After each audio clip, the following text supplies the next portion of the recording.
जिज्ञासु मित्रों, बहुत बहुत अभिनंदन है आपका हमारे चैनल दिव्य सृजन स्पिरिचुअल में। जैसा कि आपको विदित है कि प्रत्येक दिवस रात्रि 9 बजे हम यहाँ पर उपस्थित होते हैं। यात्राओं की व्यस्तता वशीभूत हम 2 दिन से तो लाइव नहीं हो पा रहा था, लेकिन अब शुरू हो चुका है और यह लाइव सेशन चलेगा अभी आज का। और आज का जो विषय है ईशावास्य उपनिषद सोहम अस्मि, मैं भी वही हूँ। ईशावास्य उपनिषद प्रवाह के अंतर्गत हम ये सुन रहे हैं। तो सोहम अस्मि का अर्थ क्या है कि मैं भी वही हूँ। तो सोहम अस्मि क्या होता है और किस प्रकार से सोहम अस्मि को ईशावास्य उपनिषद में लिखा गया है, तो ये आज हमें समझना है किस तरह से लिखा गया है, किस प्रकार से लिखा गया है। तो 16वें श्लोक के अंतर्गत ईशावास्य उपनिषद के 16वें श्लोक में कहा जा रहा है, पूषण्यकर्षे यम सूर्य प्रजापत्य व्यूह रश्मिन समूह तेजो यते रूपम कल्याणतमं तते पश्यामि यो असावसौ पुरुषः सोहम अस्मि। हे जगत पोषक सूर्य, हे एकाकी गमन करने वाले, हे यम संसार का नियमन करने वाले, हे सूर्य प्राण और रस का शोषण करने वाले, हे प्रजापति नंदन, तू अपनी किरणों को हटा ले, अपने तेज को समेट ले। तेरा जो अतिशय कल्याण रूप है उसे मैं देखता हूँ। यह जो आदित्य मंडलस्थ पुरुष है वह मैं ही हूँ। सोहम अस्मि पूषणे कर्षे यम सूर्य प्रजापत्य व्यूह रश्मिन समूह तेजो यते रूपम कल्याणतमं तते पश्यामि यो असावशौ पुरुषः सोहम अस्मि। अर्थात हे जगत पोषक सूर्य, हे एकाकी गमन करने वाले, हे यम, हे सूर्य, ये किस लिए कहा जा रहा है और किसको कहा जा रहा है, प्रश्न यह है। तो सोहम अस्मि क्यों कहा जा रहा है? क्योंकि यह जो हिरण्यमय पात्रेण है, यह जो हिरण्य गर्भ है, इस हिरण्य गर्भ ने, इस हिरण्यमय पात्र ने जो आत्मा का वास्तविक स्वरूप है, जो ब्रह्म स्वरूप है, उस पर पर्दा डाल के रखा है। उस आत्म स्वरूप ने, उस ब्रह्म स्वरूप ने, जो ब्रह्म स्वरूप है हिरण्यमय पात्र ने, उस पर पर्दा डाल के रखा है। और उस पर पर्दा डाल के रखने के कारण वह स्पष्ट रूप से दिखाई नहीं देता, उसका साक्षात्कार नहीं होता,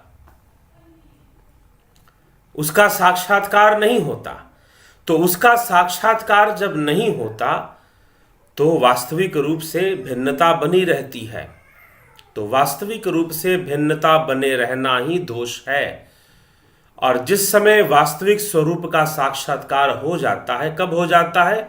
जो कि 15वें श्लोक में जो प्रार्थना की जा रही है, ईशावास्य उपनिषद के 15वें श्लोक में देखिए क्या प्रार्थना की जा रही है। हिरण्यमय पात्रेण सतस्यापिहितं सुखम तत्वं पूषण पावृणु सत्य धर्माय दृष्टये। आदित्य मंडलस्थ ब्रह्म का मुख ज्योतिर्मय पात्र से ढका हुआ है। हे पूषण, मुझ सत्य धर्मा को आत्मा की उपलब्धि कराने के लिए तू उसे उघाड़ दे, तू उसे उघाड़ दे। तो आदित्य मंडलस्थ ब्रह्म का मुख ज्योतिर्मय पात्र से ढका हुआ है। वही उसी ज्योतिर्मय पात्र को हिरण्यमयेन पात्रेण के नाम से यहां पर कहा जा रहा है। हिरण्यमयेन पात्रेण सत्यस्यापिहितं मुखम तत्वं पूषण पावृणु सत्य धर्माय दृष्टये। तो उसको हटा देने से क्या होगा? सत्य का प्रकट हो जाएगा, धर्म तत्व का प्राकट्य हो जाएगा और सत्य तत्व का प्राकट्य हो जाएगा। और उसी संदर्भ में कहा जा रहा है इस 16वें श्लोक के अंदर कि वह सूर्य का जो साम्राज्य है, हिरण्यमय जो पात्रेण है, उनका भेदन हो जाने से, उनका निराकरण हो जाने से, उनका अनावरण हो जाने से फिर जो तत्व दिखाई देता है वह मैं ही हूं, सोहम अस्मि। अर्थात वह आत्मा ही है, वह आत्मा का ही सत्य रूप है जो कि हिरण्यमय पात्र से ढका हुआ है, जो कि सूक्ष्म लोक से ढका हुआ है। यह हिरण्यमय पात्र ही सूक्ष्म लोक है, तेजस लोक है। उसे तेजस लोक क्यों कहा जा रहा है? क्योंकि उसमें प्रकाश है, सूर्य का प्रकाश। वह आभा मंडल है, वह प्रकाश मंडल है, वह ज्योतिर्मय मंडल है। इस प्रकार से उसको उसके बारे में लिखा गया है। तो यहां पर भी कहा जा रहा है पूषण कर्षे जगत पोषक सूर्य। पूषण किसे कहा गया? पूषण नामक देवता कौन है? पोषण करने वाला देवता पूषण है। जो पोषण करने वाले हैं वही पूषण के नाम से जाने जाते हैं। तो पोषण करने वाला देवता पूषण, उसके लिए कहा जा रहा है क्योंकि वो सूर्य का लोक है, वो हिरण्यमय लोक है। हिरण्यमय लोक में कौन सा देवता पोषण करता है? उसी देवता का नाम तो पूषण है। तो पूषण ने कर से यम सूर्य प्रजापत्य व्यूह रश्मिन समूह तेजो यते रूपम कल्याणतमम तते पश्यामि यो असावसौ पुरुष सोहम अस्मि। हे जगत पोषक सूर्य, हे एकाकी गमन करने वाले, हे यम, हे सूर्य, प्राण और रस का शोषण करने वाले, हे प्रजापति नंदन, तू अपनी किरणों को हटा ले। तेरा जो अतिशय कल्याणमय रूप है उसे मैं देखता हूं। और यह जो आदित्य मंडलस्थ, आदित्य के मंडल में जो पुरुष है, जो कण कण में व्याप्त जो पुरुष स्थित है, वह क्या है? वह मेरा ही रूप है, वह मेरा ही आत्म स्वरूप है। मैं ही आत्मा रूप हूं, मैं ही ब्रह्म स्वरूप हूं। तो वह मेरा ही स्वरूप है, वह मेरा ही रूप है। इसीलिए जिज्ञासुओं, यहां पर जो ब्रह्म स्वरूप, जहां पर जो सोहम अस्मि कहा जा रहा है, इसको समझने के लिए एक जगत है जागृत, एक जगत है यह लोक। श्रीमद् भगवद गीता में श्री कृष्ण भगवान ने जो कहा है कि यह एक जागृत जगत है, जिसको इंद्रिय जगत भी वो कह रहे हैं। इंद्रियों के माध्यम से अनुभव गम्य हो रहा है। कोई चीज अच्छा बुरा, आनंददायक, दुखदायक, सुखदायक, कोई दृश्य अच्छा दिख रहा है, कोई दृश्य बुरा दिख रहा है। यह जो दृश्य का दिखाई देना है, यह इंद्रियों के वशीभूत है। तो एक बाह्य जगत है, बाह्य इंद्रिय जगत है, और एक आंतरिक इंद्रिय जगत है। यह जो आंतरिक इंद्रिय जगत है, यह मन बुद्धि चित्त अहंकार से है। यही हिरण्यमय पात्रेण में बसा हुआ है, बसा हुआ है। वह सूक्ष्म लोक है, उसे भगवान श्री कृष्ण ब्रह्मा का सूक्ष्म लोक कहते हैं। वही हिरण्य गर्भ है, वही हिरण्यमय पात्र है। और उससे जो उस अव्यक्त लोक से, देखिए दो प्रकार के अव्यक्त श्री कृष्ण भगवान ने बताए हैं। एक है ब्रह्मा के सूक्ष्म लोक का अव्यक्त, और उस अव्यक्त से भी परे एक परम धाम है, एक परम अव्यक्त है, जिसे श्री कृष्ण तद्धाम परमम मम कहते हैं। वह परमात्मा का परम धाम है। तो उस अव्यक्त से भी परे, तो हिरण्यमय पात्र क्या है, या हिरण्यमय लोक क्या है, या हिरण्यमय गर्भ क्या है? हिरण्य गर्भ क्या है? वह वही लोक है जिसमें जीव निर्मित होता है, जीव के कर्म संस्कार होते हैं। फिर वही जीव अपने कर्म संस्कारों और गुणों के वशीभूत अनेकानेक शरीरों को धारण करता है, अनेकानेक शरीरों को वो धारण करता है। वही जीव अनेकानेक शरीरों को धारण करने वाला है।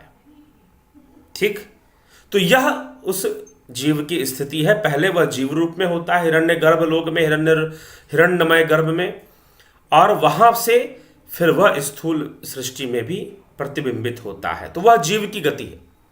तो एक हिरण्यमय क्या है? अव्यक्त लोक है, लेकिन गुणों से बना हुआ है, सूक्ष्म लोक है। उससे भी परे, बियॉन्ड दैट क्या है? परम धाम है, तद्धाम परमम कहा गया। तो वह हिरण्यमय लोक है, वह सूक्ष्म लोक है, उसकी चर्चा की जा रही है। और उसी के लिए कहा जा रहा है कि यह जो हिरण्यमय लोक का पर्दा पड़ा हुआ है, हिरण्यमय लोक का पर्दा पड़ा हुआ है, और उस हिरण्यमय लोक में, उस जीव जगत में जो पोषण करने वाला है, जो जीव का पोषण करने वाला है, वह पूषण है। संपूर्ण संसार में ऊर्जा का स्रोत स्वयं सूर्यदेव है। संपूर्ण संसार में ऊर्जा के स्रोत के रूप में कौन है? तो स्वयं सूर्यदेव हैं। इसीलिए सूर्यदेव को ही यहां पूषण के नाम से भी जाना जाता है। सूर्यदेव को ही यहां यम के नाम से भी देखा जा रहा है। यहां पर यम शब्द का प्रयोग भी इस श्लोक में आ जा रहा है, इसके अंतर्गत ऐसी बातें भी हो जा रही हैं। तो यम के नाम से भी उसे भी जाना जाता है। तो हे यम, पूषणे कर्षे यम सूर्य प्रजापत्य व्युह रश्मिन समूह तेजो यते रूपम कल्याणतमम तते पश्यामि यो असावसौ पुरुषः सोहम अस्मि। तो पहले पूषण कहा गया, फिर यम, नियमन करने वाले, संसार का जो नियमन करने वाला है वह यम है, और वह भी सूक्ष्म लोक का है, हिरण्यमय लोक का है, तेजस लोक का है। क्यों? क्योंकि उसी के द्वारा नियमन होता है, संसार का नियमन होता है, और जिस नियम से संसार चलता है, जीवों का जन्म होता है, उनका पोषण होता है, और उनकी मृत्यु भी हो जाती है, उनकी मृत्यु भी हो जाती है। तो सूर्य देव को ही पूषण के नाम से भी जाना जाता है, सूर्य देव को ही यम के नाम से जाना जाता है, और सूर्य देव के पुत्र के रूप में भी यम को जाना जाता है, पुत्र के रूप में भी यम को जाना जाता है। तो यह जो पर्दा पड़ा है वह सूर्य की किरणों से पड़ा हुआ है, वह तेजस लोक का पर्दा पड़ा हुआ है। उसी के लिए यहां पर कहा जा रहा है कि हे जगत पोषक सूर्य, हे एकाकी गमन करने वाले, हे यम, हे सूर्य, हे प्रजापति नंदन, तू अपने किरणों को हटा ले। अर्थात तेरा जो यह हिरण्यमय पात्र है, यह किरण रूप है। हिरण्य किसे कहते हैं? हिरण्य सूर्य देव का ही नाम है। तो हिरण्यमय पात्र का जो पर्दा है, तो उसे हटा ले, तू अपनी किरणों को हटा ले। तेरा जो अतिशय कल्याणमय रूप है उसे मैं देखना चाहता हूं। यह जो आदित्य मंडलस्थ पुरुष है, तेरे संपूर्ण हिरण्यमय लोक में जो स्थित जो परम पुरुष है, जो कण कण में व्याप्त है, जो निर्गुण है, उसे मैं देखना चाहता हूं, उसे मैं जानना चाहता हूं, उसका मैं दर्शन करना चाहता हूं, उसका साक्षात्कार मुझे हो जाए, क्योंकि वह तो मैं ही हूं, वह मेरा ही रूप है। वास्तव में तेरे उस आवरण के हट जाने से जो रूप सामने आएगा वह तो स्वयं मैं हूं, मेरा वास्तविक रूप है। इसलिए यहां पर कहा जा रहा है सोहम अस्मि, सोहम अस्मि कल्याणतमं तते पश्यामि यो असावसौ पुरुषः सोहम अस्मि। मैं वही हूं, मैं वही ब्रह्म हूं, मैं वही आत्मा हूं, और अयमात्मा ब्रह्म से आत्मा ही ब्रह्म सिद्ध होता है। तो मैं वही ब्रह्म हूं, मैं वही आत्मा हूं। कुछ इस प्रकार की चर्चा करने के लिए कि यह जो आवरण पड़ा हुआ है, एक तो स्थूल देह का आवरण, सूक्ष्म देह का आवरण, और उसके पीछे आत्मा की शक्ति, सूक्ष्म और कारण के पीछे भी सब में समान रूप से कार्य करती हुई उस आत्मा की शक्ति। तो वह जो सर्वव्यापी आत्मा है, वह जो सर्वव्यापी ब्रह्म है, मेरा तो वही स्वरूप है। इसीलिए सोहम अस्मि। तू अपने इस पात्र को हटा, तू अपने इस सूर्य की किरणों रूपी जो प्रकाश है उसको तू हटा। क्योंकि अब देखिए यहां पर दो प्रकाश की बातें हो रही हैं। एक प्रकाश आत्मा का है और एक प्रकाश सूर्य का है। सूर्य का प्रकाश तो आवरण है, सूर्य का प्रकाश तो बाधा है, लेकिन आत्मा का प्रकाश बाधा नहीं है। सूर्य का प्रकाश बाधा है। सूर्य का यह जगत इंद्रियों का प्रकाश, इंद्रियों में भी तो प्रकाश है, तन्मात्राओं में भी तो प्रकाश है, वह भी तो प्रकाशित हो रही है, वह भी तो तेजस रूप है।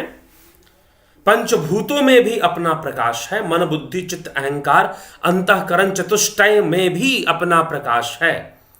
और इन प्रकाशों से परे, इन प्रकाशों से परे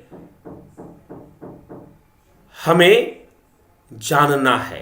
क्या जानना है? उस आत्मा को जानना है। जब ये सारे आवरण हट जाएंगे, जब इंद्रियों का आवरण हट जाएगा और इंद्रिय जगत जो सूर्य जगत है, जो हिरण्यमय पात्र है, जो हिरण्य गर्भ है, उसका जब अनावरण हो जाएगा, अनावृत हो जाएगा वह, तब आत्म साक्षात्कार हमारे सामने होगा। तो वह प्रकाश इंद्रियों से अनुभव होने वाला प्रकाश नहीं है। वह इंद्रियों की भांति दिखने वाले प्रकाश से उसकी तुलना भी नहीं होनी चाहिए, क्योंकि वह वैसा प्रकाश नहीं है जैसे कि आप बाह्य प्रकाशों को देखते हो, जैसे कि आप चंद्रमा और सूर्य के प्रकाशों को देखते हो। जी नहीं, वह वैसा प्रकाश नहीं है। इसीलिए यहां पर प्रकाश शब्द सूर्य के लिए कहा जा रहा है, लेकिन आत्मा के लिए नहीं कहा जा रहा। किस लिए कहा जा रहा है? हे जगत पोषक सूर्य, हे एकाकी गमन करने वाले, हे यम, हे सूर्य प्रजापति नंदन, तू अपने प्रकाश को हटा ले, तू अपने रश्मि समूहों को हटा ले। तेरा जो अतिशय तेज रूप है मैं उसे देखता हूं, और यह जो आदित्य मंडलस्थ पुरुष है, लेकिन तुझमें जो स्थित पुरुष है, उस सूर्य में भी जो स्थित पुरुष है वह मैं ही हूं। सो अहम अस्मि, वह मेरा ही रूप है। तू मुझे अपने रूप का साक्षात्कार करने दे, ऐसी प्रार्थना की जा रही है। किससे? हिरण्यमय पात्र से, सूर्यदेव से ऐसी प्रार्थना की जा रही है कि वो अपनी माया का पर्दा हम पर से हटा ले, तो हम आत्म साक्षात्कार कर सके, हम आत्म तत्व को जान सके, उसका ध्यान कर सके। इसलिए जिज्ञासुओं, यह विषय है। तो एक बहुत बड़ा आवरण है जहां माया रची जाती है, जहां माया रची जाती है। तो जब उस सूर्य के प्रकाश से जो माया रची जाती है, हिरण्यमय पात्र से जो माया रचती है, उसका अनावरण हो जाने से सत्य का साक्षात्कार, और वह सत्य, वह ब्रह्म, वह हम स्वयं हैं, वह हमारी आत्मा है, हम ही स्वयं है। इसीलिए उसे सो अहम अस्मि, अहम ब्रह्मास्मि, मैं भी वही हूं, मैं वही हूं। अर्थात मैं कौन हूं? जो हिरण्यमय पात्र का अनावरण हो जाने से जो सत्य प्रकट होता है, मैं वही सत्य हूं। हिरण्यमय पात्र का अनावरण हो जाने से जो ब्रह्म प्रकट हो जाता है, मैं वही ब्रह्म हूं। हिरण्यमय पात्र का अनावरण हो जाने से जो तत्व प्रकट होता है, मैं वही परम तत्व हूं।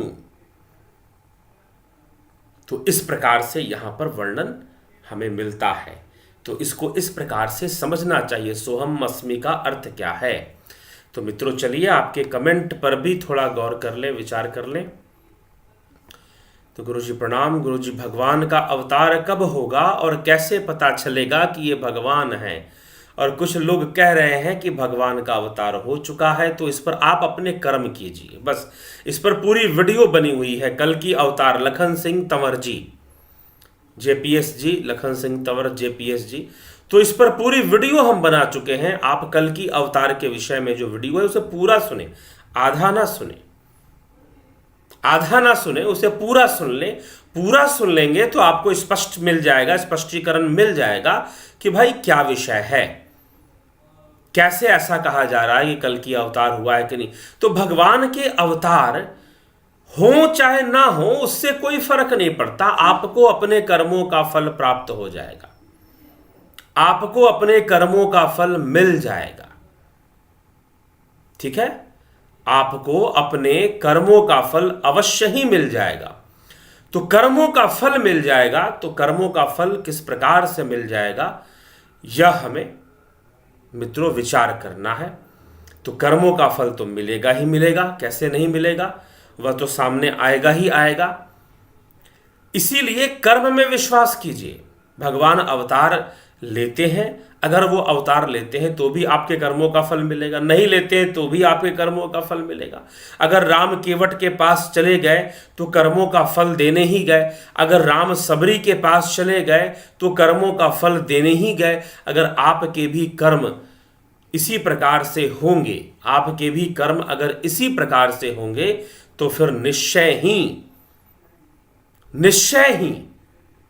क्या होगा, आपके भी कर्म अगर इसी प्रकार से होंगे तो निश्चय ही अगर भगवान अवतार लेंगे तो जरूर आप पर कृपा बरसाएंगे, और ना भी अवतार लेंगे तो आपके लिए विशेषा अवतार ले लेंगे। फिर आपके लिए विशेषा अवतार उन्हें लेना पड़ेगा।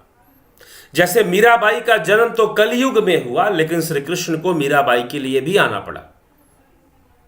ठीक है, तो महत्वपूर्ण आपकी भक्ति, आपका योग महत्वपूर्ण है। भगवान ने अवतार नहीं लिया या लिया, यह महत्वपूर्ण नहीं है। आप हर परिस्थिति में उनको सर्वव्यापी समझकर, सर्वद्रष्टा मानकर आप अपने शुभ कर्मों को आगे बढ़ाइए। आप अपने शुभ कर्मों को आगे बढ़ाइए। ठीक है, तो आप अपने शुभ कर्मों को आगे बढ़ाएंगे तो निश्चय ही आपका कल्याण होगा, आप कल्याण को प्राप्त करेंगे। ठीक है मित्रों, तो चलिए इसी के साथ हम विचारों को यहां विराम देंगे। तो चलिए, नहीं अभी अभी आपके और कमेंट हैं तो विराम नहीं देते हैं, थोड़ा समय और देते हैं। और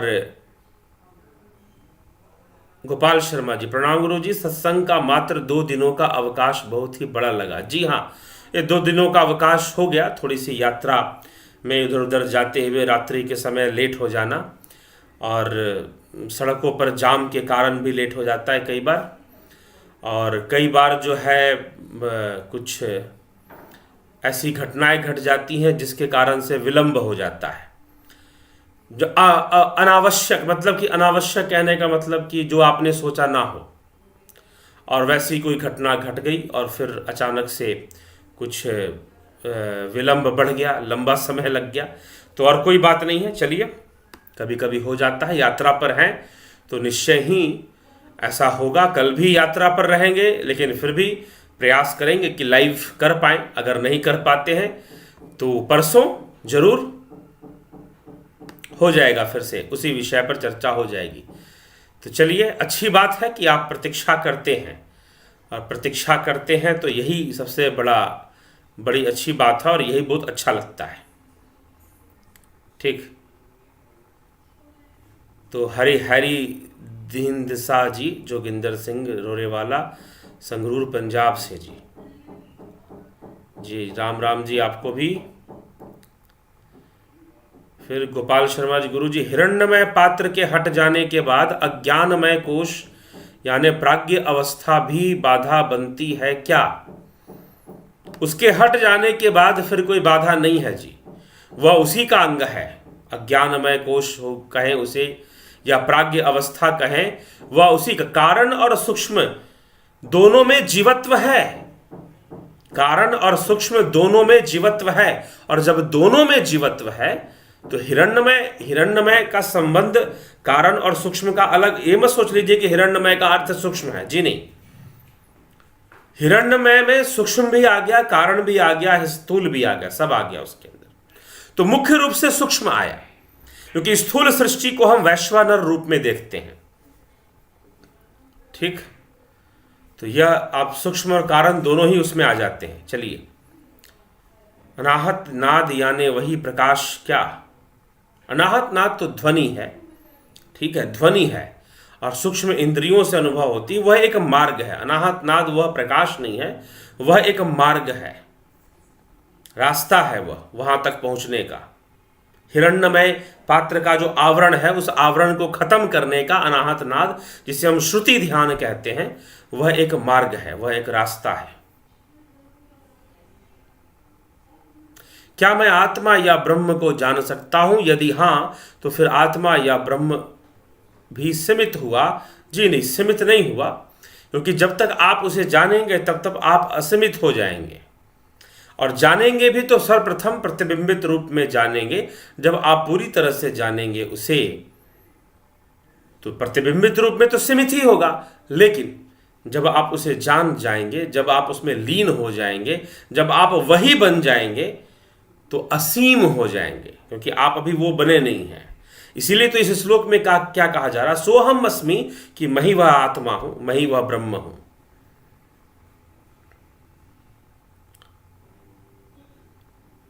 तरनजीत सिंह जी, सूर्य यानी जो हम सभी देखते हैं आकाश में वाला, या क्या बाधा डालता है ब्रह्म के बीच में? हां, क्योंकि सूर्य ही जगत का निर्माता, उसकी ऊर्जा से सृष्टि है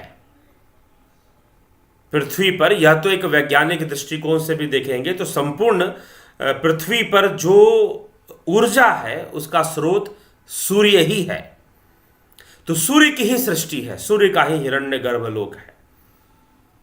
सूक्ष्म सृष्टि भी उसी की ऊर्जा से कार्य करती रहती है। ठीक, तो इसलिए सूर्य की सत्ता को हम मात्र उतना ही सूर्य समझते हैं जो इन आंखों से देखते हैं। समस्या यहां पर है, हम मात्र उतना ही सूर्य समझते हैं जो हम इन आंखों से देखते हैं, लेकिन सूर्य का साम्राज्य सूक्ष्म लोक में बहुत बड़ा है। वह सूक्ष्म लोक में भी सृष्टि उसी हिरण्य के रूप में हो रही है, तो उसका सूक्ष्म रूप भी है, उसकी सूक्ष्म सत्ता भी है, उसकी देव सत्ता भी है। ठीक, सूर्य देव की।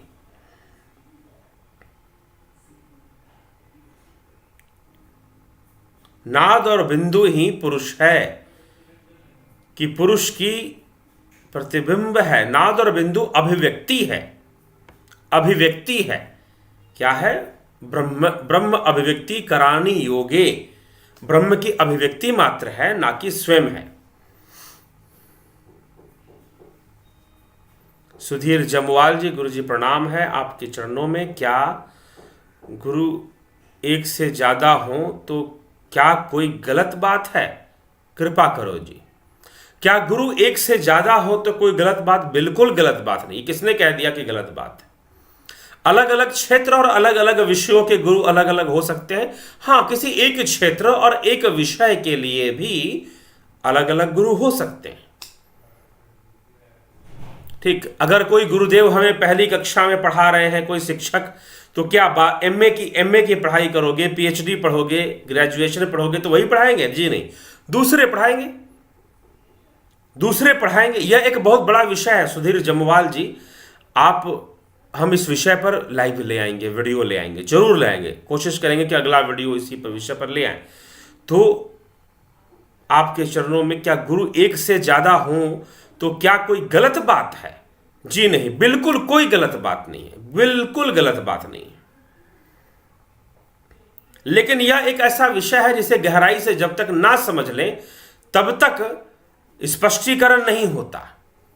यह एक ऐसा विषय है कि जब तक गहराई से ना समझ लें तब तक स्पष्टीकरण नहीं होता।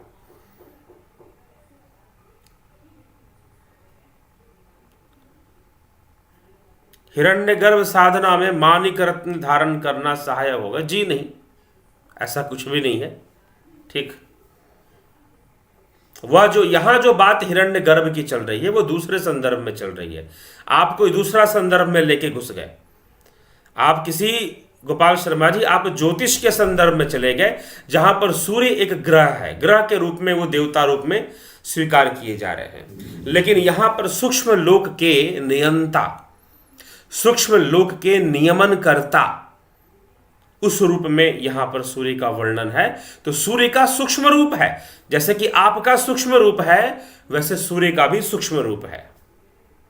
ठीक, उसे उस ढंग से समझना पड़ेगा। तो हिरण्यमय गर्भ मतलब सूक्ष्म लोक, तेजस लोक की चर्चा है।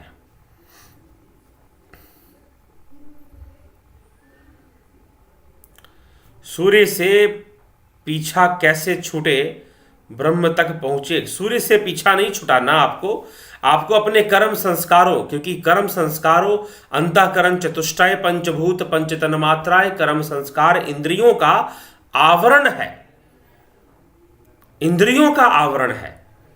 तो इंद्रियों का जो आवरण है वह हम उस आवरण को समझें और उस आवरण को अनावरण कर देना, उसका अनावरण कर देना। चित्त वृत्ति निरोधा, जो महर्षि पतंजलि ने योग सूत्र में लिखा है, चित्त वृत्ति निरोध, तो उस चित्त वृत्ति का निरोध कर देना योग का मार्ग, अष्टांग योग का मार्ग है। तो चित्त वृत्ति के निरोध से जो अनावरण होगा, फिर जो सत्य सामने आएगा वह मैं हूं, सोहम अस्मि, उसी को सोहम अस्मि कहा जा रहा है। ठीक, तो यहां पर आप सूर्य ना पकड़ लें, सूर्य के, इसलिए नहीं तो सूर्य ही लिख देते, हिरण्यमय पात्र क्यों लिखा गया, क्योंकि वह सूक्ष्म लोक, सूर्य का भी सूक्ष्म लोक है, सूर्य का भी सूक्ष्म लोक है। एक तो आप स्थूल दृष्टि से सूर्य को देख रहे हैं और सूर्य के प्रकाश में वस्तुओं को देख रहे हैं, तो निश्चय ही हमें ऐसा विचार करके चलना चाहिए। चलिए मित्रों, कुछ और प्रश्न जो कि पूछे जाते हैं उन पर भी थोड़ी सी चर्चा कर लें। ठीक, यहाँ पर व्हाट्सएप के अंदर तो क्या किसी की गलती को उसे एहसास दिलाना गलत बात है? क्या ऐसा नहीं करना चाहिए? जी, तो देखिए, अगर ये एक बहुत ही साधारण सी चर्चा है, घर परिवार समाज में रहते हुए ऐसी समस्याएं बन सकती हैं कि जहां पर लोगों से गलतियां हों और जो है, और गलतियां हो जाती हैं, लेकिन एहसास एहसास दिलाने के लिए बोलना क्या गलत है? गलत नहीं जी, यह तो आपका कर्तव्य है। यह तो आपका कर्तव्य है कि आप उस गलती को उसको एहसास दिलाएं, और एहसास दिलाने के लिए तो बोलना ही पड़ेगा आपको। हाँ, लेकिन एक समस्या एक और है कि अगर यहां पर भाई साहब ने थोड़ा लंबा प्रश्न पूछा, मैंने पूरा नहीं पढ़ा, मुख्य प्रश्न यही है, लेकिन उनका कहना है कि अगर हम उस किसी व्यक्ति को गलत एहसास दिलाते हैं तो वह व्यक्ति सामने से कोई दूसरा बहाना ढूंढ लेता है। तो इस प्रकार की समस्या अब मित्रों अब है क्या कि कुछ ऐसी घटना कुछ दिनों पहले घट गई एक भाई साहब के साथ। अब एक भाई साहब कहीं से सड़क से वो आ रहे थे, मैं थोड़ा सा उस विषय में बता देता हूँ। घटना में हुआ क्या कि जो भी जिस गाड़ी से उनका कोई टक्कर थोड़ी सी हो गई, कहीं पर मामूली सा दो गाड़ियां आपस में टकरा गई, तो दोनों में हल्की हल्की चोट लग गई, दोनों गाड़ियों को हल्का हल्का, उसमें कहते कि डेंट आ जाया करता है। तो कुछ इस तरह से हो गया। अब एक का सामने का हिस्सा था और एक के साइड का हिस्सा था। तो ट्रैफिक रूल के अनुसार भाई गलती तो निश्चय ही सामने से जो आ रहा है उसको ब्रेक ले लेना चाहिए था, क्योंकि उसके सामने सारा दृश्य है, सब कुछ दिख रहा है उसे। तो चलो अगले से गलती हो गई। हुआ क्या, उनके साथ बड़ी विचित्र सी घटना है कि वो भाई साहब अपनी गाड़ी से निकले। उन्होंने कहा कि भाई साहब, आप जब सामने से जब सब कुछ देख रहे हैं तो आपको ब्रेक लेना चाहिए था, आपको गाड़ी रोक लेनी चाहिए थी, लेकिन आप समय पर आपने गाड़ी रोकी नहीं और ऐसे हो गई। अब उनके कहने की देर थी, उस गाड़ी के अंदर पता नहीं कोई महिला वो निकली और उसने दूसरे गाड़ी वाले व्यक्ति के ड्राइवर के ऊपर उसके चरित्र पर आरोप लगाना शुरू कर दिया कि नहीं, ये रोड पर हमारे साथ छिड़कानी कर रहा है। वो एक्सीडेंट का मसला खत्म करके दूसरा मसला शुरू कर दिया। तो ऐसे भी लोग होते हैं, तो इसलिए किसी की गलती का एहसास कराएं, लेकिन चारों तरफ का माहौल देखकर, क्योंकि आज का समय ऐसा है। लेकिन इतना मैं जरूर कहूंगा इस विषय में, क्योंकि ऐसी घटनाएं, अब इन्होंने ऐसा प्रश्न किया और ऐसा कुछ दिनों पहले मैंने एक ऐसी घटना देखी तो मुझे याद भी आ गया, मुझे स्मरण आ गया, इसीलिए मैंने यहां पर सुना दिया, बता दिया। लेकिन यह कर्तव्य है कि अगर आपको लगता है कि सामने वाले से कोई गलती हुई है तो आप उसे उसकी गलती का एहसास जरूर कराएं, और अगर वो कुछ कहता है तो उसे भी आप सुने कि हाँ भाई, हो सकता है कहीं ना कहीं आपकी भी थोड़ी बहुत गलती हो, उसकी गलती है तो आपकी भी हो, तो वह भी सुने, वह भी ध्यान में रखें। और यह एक जिम्मेदारी की भावना, यह परिस्थितियों पर निर्भर करता है। हाँ, लेकिन अगर एक शब्द में इस प्रश्न का उत्तर हम दें तो किसी की गलती का एहसास कराना यह अच्छी बात है, इसमें कोई बुराई नहीं है, यह तो करना ही चाहिए, करने का तरीका होता है। बस करने करने का तरीका होता है कि आप कैसे करते हैं। किसी छोटे व्यक्ति की गलती का एहसास कराना, किसी बड़े व्यक्ति को गलती का एहसास कराना, किसी अनजान व्यक्ति के गलती को एहसास कराना, ये आपका है तो वो करना ही चाहिए। यही हमारा कर्तव्य की भावना से उसको करना चाहिए। बस मैं अभी वर्तमान, क्योंकि एक्चुअल में वो प्रश्न जो किया गया है किसी जिस संदर्भ में किया गया है उस संदर्भ में यही है आपके लिए। ठीक, राजेश जी का प्रश्न था ये, राजेश कौशिक जी दिल्ली से। तो लाइव रहते हैं, कई बार रहते हैं लाइव, तो उन्हीं के लिए इसलिए ये मैंने कहा कि बिल्कुल करना चाहिए, इसमें कोई बुराई नहीं है, अच्छी बात है। क्यों महापुरुषों ने नहीं की क्या? लोगों की, समाज की बुराइयों को, गलतियों को एहसास कराना, दिलाना। हाँ, लेकिन दुरुपयोग लोग कर देते हैं। जैसे कि मैंने अभी एक उदाहरण दिया कि थोड़ा सा कुछ मामूली सी कोई घटना घटी रोड के ऊपर, एक ड्राइवर ने निकलकर दूसरे ड्राइवर से कहा कि भाई तुमने गाड़ी गलत चलाई और तुम्हारी गलती से ऐसा हो गया, वो गलती ख़त्म कर दीजिए। उस गाड़ी के अंदर जो लेडीज़ बैठी हुई थी वो तुरंत बाहर निकलकर उसके कैरेक्टर पर, उसे बेशर्म कहना, उसके कैरेक्टर पर आरोप, ताकि मामला पलट जाए और ये डरकर निकल जाए। तो इस तरह का, क्योंकि एक बात हमेशा ध्यान रखें कि दूसरों पर कीचड़ उछालने के लिए आपको अपने हाथ में कीचड़ लेना पड़ता है, आपको स्वयं को भी गंदा करना पड़ता है। आप स्वयं को बिना गंदा किए दूसरों को गंदा नहीं कर पाएंगे। तो उस महिला ने यह नहीं सोचा कि भाई मैं उसके चरित्र पर आरोप लगा रही हूं, मेरा चरित्र भी तो दाग लगी रहे ना साथ में, अगर इस बात को बढ़ा दिया जाए तो ऐसी गलती मैं अपने जो भी हैं उनको ऐसे हथियार का प्रयोग नहीं करना चाहिए। हाँ, जब कोई विकल्प ना हो, बहुत बात कुछ और हो तो चलिए एक अलग बात है, परिस्थितियों के अनुसार ही चीज़ें निश्चित होती हैं, लेकिन ऐसी कोशिश नहीं करनी चाहिए। ठीक, तो चलिए इसी के साथ, क्या कल्कि भगवान को जन्म से पता होगा कि वो कल्कि भगवान हैं? Answer please. ये आपका प्रश्न थोड़ा स्पष्ट नहीं, क्या कल्कि भगवान को जन्म से पता होगा कि वो कल्कि भगवान है? इसकी चिंता आप क्यों करते हैं? इसकी चिंता आप क्यों करते हैं कि कल्कि भगवान को जन्म से पता होगा कि नहीं होगा? चिंता ना करें, वो ढिंढोरा नहीं पीटेगा, वह कभी भी ढिंढोरा नहीं पीटेगा। ठीक, तो ढिंढोरा वो नहीं पीटेगा कि मैं कल्कि भगवान हूं। Rising sun and flying birds never says, वो कभी कहते नहीं, कहने की आवश्यकता नहीं। क्या भगवान कृष्ण ने कभी ढिंढोरा पीटा कि मैं अवतार हूं, या राम ने किया ऐसा? उन्होंने अपना कर्म किया, उन्होंने अपना कर्म किया, इसलिए आप भी कर्म में भरोसा रखिए और कर्म करने वालों को फल दिया। इसलिए कल्कि भगवान को क्या पता होगा क्या नहीं पता होगा इसका टेंशन मत लीजिए। ये वो लोग हैं जिन्होंने वो वीडियो कल्कि भगवान के ऊपर जो मैंने व्याख्यान दिया है उस व्याख्यान को पूरा नहीं सुना। पूरा सुन लेंगे तो सारे प्रश्नों का उत्तर वहां दिया हुआ है।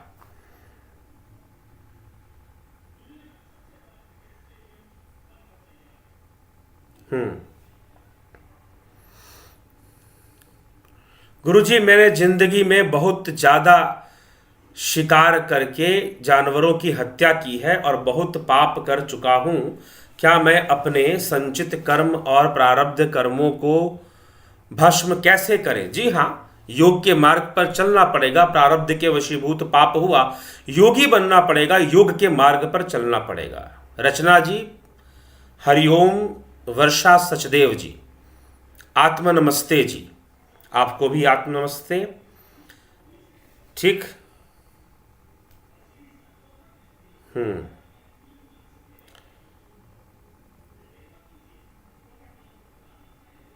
हिरण्यगर्भ को पार करने के लिए सूक्ष्म जगत में सहेतु जाना लाभदायक है।